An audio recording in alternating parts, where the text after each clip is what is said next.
करने के लिए भाव से श्री भगवान का संकीर्तन करें। सब लोग भाव से।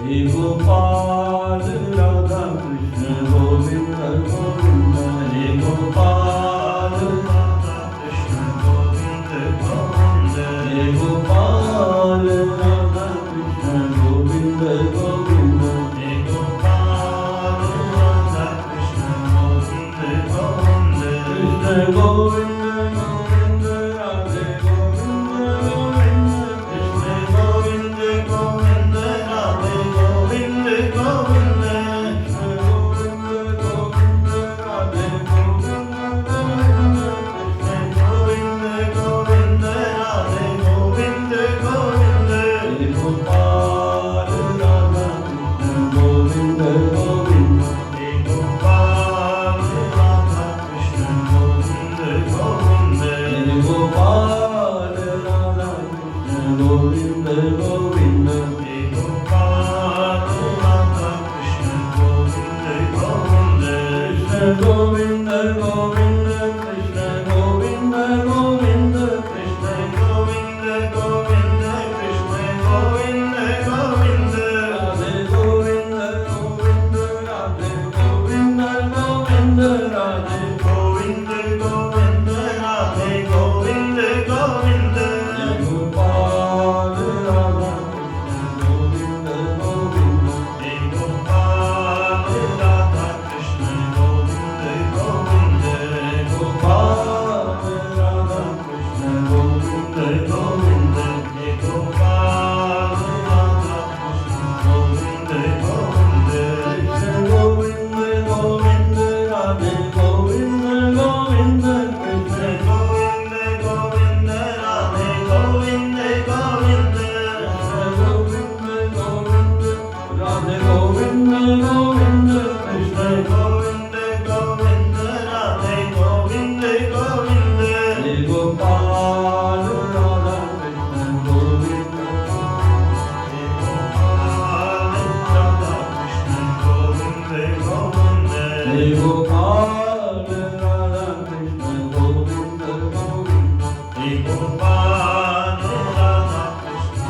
गोविंद गोविंद, कृष्ण गोविंद गोविंद, कृष्ण गोविंद गोविंद, कृष्ण गोविंद गोविंद, कृष्ण गोविंद गोविंद, राधे गोविंद गोविंद, राधे गोविंद गोविंद, राधे गोविंद गोविंद, राधे गोविंद गोविंद, हे गोपाल राधा कृष्ण गोविंद गोविंद, हे गोपाल राधा कृष्ण गोविंद गोविंद, हे गोपाल राधा कृष्ण गोविंद गोविंद, हे गोपाल राधा कृष्ण गोविंद गोविंद, हे गोपाल राधा कृष्ण गोविंद गोविंद, हे गोपाल राधा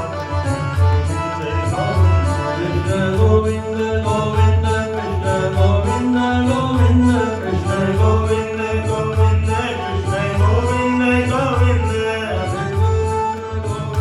राधे गोविंद गोविंद, राधे गोविंद गोविंद, राधे गोविंद गोविंद, हे गोपाल राधा कृष्ण गोविंद गोविंद, हे गोपाल राधे कृष्ण गोविंद गोविंद, हे गोपाल राधे कृष्ण गोविंद गोविंद, हे गोपाल राधे कृष्ण गोविंद गोविंद, हे गोपाल राधे कृष्ण गोविंद गोविंद, हे गोपाल राधे कृष्ण गोविंद गोविंद, हे गोपाल राधे कृष्ण गोविंद गोविंद, हे गोपाल राधे कृष्ण गोविंद गोविंद। बोले श्री वृंदावन बिहारी लाल की जय। तथा परमहंसा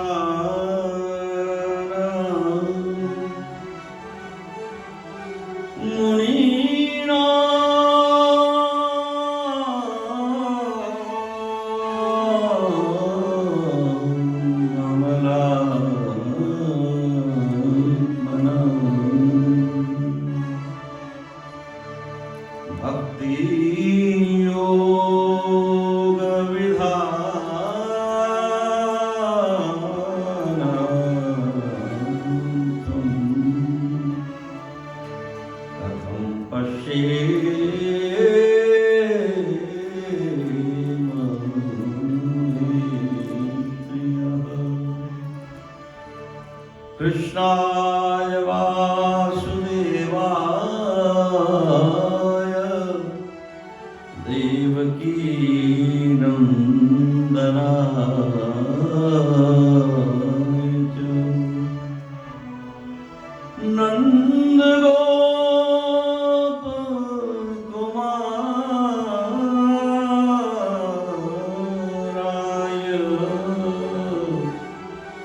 गोविंदाय नमो गोविंदाय नमो।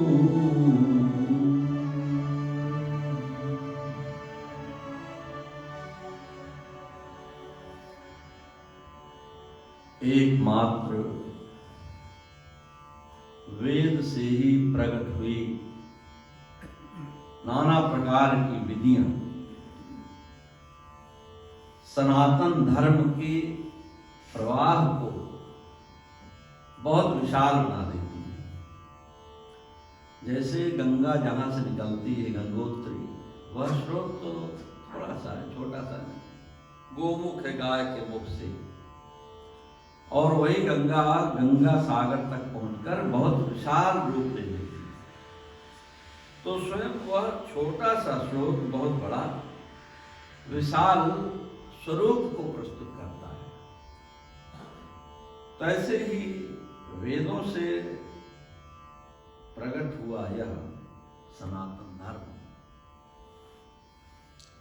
नाना प्रकार के विधि विधान भाव आदि से इतना विशाल हो गया है। इसीलिए आप देखो कि कितनी तरह के प्रैक्टिस लोग कर रहे हैं। कोई ज्ञान में लगा है, कोई ध्यान में लगा है, कोई पूजा पाठ में लगा है, कोई तो सिर्फ भगवान के श्रृंगार में लगा है। जिन लोगों को पता होगा तो वल्लभ संप्रदाय में जो नाथ द्वारा, जब आप भारत कभी गए होंगे, नाथ द्वारा में दर्शन कीजिए श्रीनाथ जी का, तो वहां श्रीनाथ जी के श्रृंगार और भोग की प्रधानता है। भगवान को भोग लगाए जाते हैं, कभी हम YouTube में देखना, तो भोग सजाने के लिए पंडाल लगता है। पीछे वहां हमने कथा की थी, तो किसी भी अधिकारी से बात हुई हमारी वहां पर, तो वो जो मंदिर का जो व्यवस्था का जो भार था, तो सरकार की ओर से ये वहां प्रतिनिधि थे, उसके लिए भी एक अधिकारी होता। तो बोले महाराज जी, इनका जो घी का बजट है साल का, सिर्फ घी का, वो 22 करोड़ रुपए का है भोग लगाने के लिए, है ना। वो तो आप YouTube पे देखेंगे आपको नजर आ जाएगा। तो 22 करोड़ रुपए का सिर्फ घी का बजट है। तो सोचिए उसमें चीनी भी लगती होगी, मैदा भी लगता होगा, बेसन भी लगता होगा। तो वहां पर सिर्फ भोग की प्रधानता है। भगवान को भोग लगाओ, 56 भोग खिलाओ। हम लोग भी जब कथा होती है अनुष्ठान की विधि से, तो गोवर्धन जी का पूजन होता है, 56 प्रकार का भोग लगाते हैं। यहाँ पर आप कभी आप गए भी होंगे, आपके पास में पेंसिल्वेनिया में जो ब्रज टेम्पल है, तो वहाँ पर भगवान का भोग, भगवान को सुलाने के लिए, भगवान को जगाने के लिए, भगवान को भोग लगाने के लिए अलग अलग रागों में भजन प्रस्तुत किए जाते हैं। भजन गाने वाले अलग से लोग हैं, तो वो विधि विधान। तो सनातन धर्म का कितना बड़ा विस्तार है। अभी आप भागवत की कथा में सुन रहे थे कि शौनक आदि जो 88,000 ऋषि हैं, और नैमिषारण्य में 1000 वर्षों की यज्ञ का संकल्प लेते हैं। तो कोई यज्ञ में लगा हुआ है, कोई भोग में लगा है, कोई श्रृंगार में लगा है, कोई परिक्रमा में ही लगा हुआ है। आप देखो कितना विधि है। परिक्रमा भी आप देखा होगा, कितनी बड़ी बड़ी परिक्रमा है। वृंदावन की यदि परिक्रमा करो तो पंचकोशी परिक्रमा है, 15 किलोमीटर की परिक्रमा 2.5-3 घंटे में पूरी हो जाती है। उससे बड़ी परिक्रमा करना है तो गोवर्धन जी की परिक्रमा करो, 6-7 घंटे लगते हैं। उससे और बड़ी परिक्रमा है तो 84 कोस की परिक्रमा करो, जिसमें 1 महीने 10 दिन के आसपास लगता है। यहाँ से काफी गुजराती समाज से लोग पहुंच जाते हैं परिक्रमा करने कार्तिक के महीने में। तो 84 कोस की परिक्रमा 1 महीने 10 दिन लगता है। उससे और बड़ी परिक्रमा करना है तो नर्मदा जी की परिक्रमा करो, नर्मदे हर करते हुए 6 महीने लगते हैं। तो सुनकर आदमी घबरा जाए कि कितनी विधियां, बताओ 6-6 महीने परिक्रमा में। आदमी, कोई आदमी जो बहुत बिजी हो और बहुत ज्यादा कर्मठ हो, कर्मशील हो, तो कह सकता है बताओ आप लोग 6-6 महीने परिक्रमा में बर्बाद कर देते, ऐसा भी कह सकता है। और कई आपको ऐसे संत मिल जाएंगे जो सिर्फ परिक्रमा का ही संकल्प होगा और कुछ नहीं।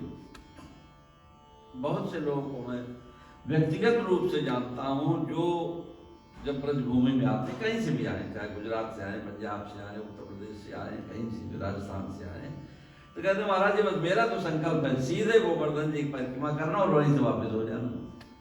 वो बिहारी जी भी नहीं आते वृंदावन जी दर्शन करने, नहीं आते, सिर्फ परिक्रमा करके लौट जाते।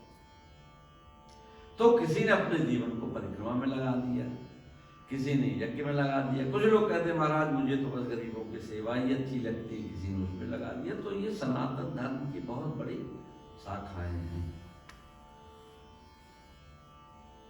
बहुत लोग होते हैं वो सिर्फ सत्संग ही करते और कुछ नहीं करते। बोले महाराज मुझे तो बस सत्संग ही अच्छा लगता है, जहाँ भगवान की कथा होती है, श्री भागवत पीयूष पानाय रसलम पटाह धावत योप्याय सर्वे प्रथमम वेद वैष्णवा है।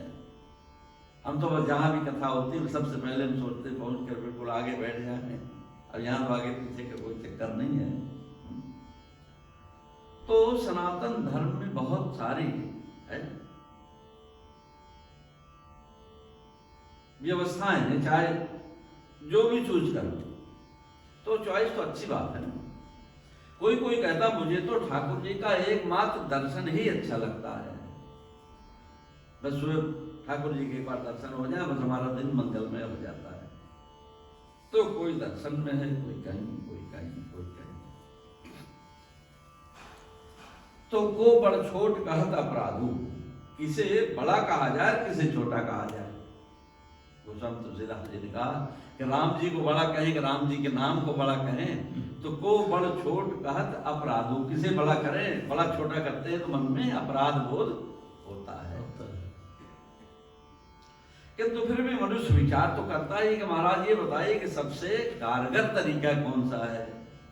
आदमी पूछता तो ही, हर आदमी शॉर्टकट ढूंढ रहा है कि महाराज ऐसा कुछ बताइए जो जल्दी काम हो जाए। तो कोई हनुमान चालीसा के पाठ में है, कोई सुंदरकांड के पाठ में है। लेकिन श्रीमद् भागवत में बड़े अद्भुत कुछ प्रसंग आते हैं, स्तुति के प्रसंग आते हैं। स्तुति माने प्रार्थना, और तब ये लगता है कि सबसे ज्यादा जो बिल्कुल शॉर्टकट है वो प्रार्थना है। क्योंकि प्रार्थना में स्वयं भगवान सारे नियम तोड़ देते हैं। बाकी तो नियम है, विधि है, विधान है। भाई पाप है तो पापों का हमारा जो अकाउंट है वो बिल्कुल जीरो हो, पाप हमारे समाप्त हो तब जाकर आगे कुछ हो। लेकिन प्रार्थना एक ऐसी विधा है जिससे भगवान तत्काल प्रसन्न हो जाते हैं। और इसीलिए श्रीमद् भागवत में कई प्रार्थनाएं प्रस्तुत की गई। एक दो प्रार्थनाओं की हम चर्चा करेंगे। मैया कुंती की स्तुति हमने कई बार सुना होगा। तो लेकिन क्या प्रार्थना सरल है? प्रार्थना सरल नहीं है। बाकी सरल है, पूजा आप कर सकते हैं, क्योंकि पूजा विधि विधान सामग्री आदि की व्यवस्था की अपेक्षा रखती है। पंडित जी को पूछा, पंडित जी ने कहा भाई ये तैयारी कर लो, हवन सामग्री मंगा लो, ये सब कर लो, सारा इंतजाम, फूल पान जो भी है, सुपारी लौंग सब रख लो, ये सब सारा व्यवस्था हमने कर लिया। लेकिन प्रार्थना एक ऐसी जिसमें कोई व्यवस्था नहीं है, व्यवस्था का अवसर भी नहीं, क्योंकि प्री प्लान होता भी नहीं है।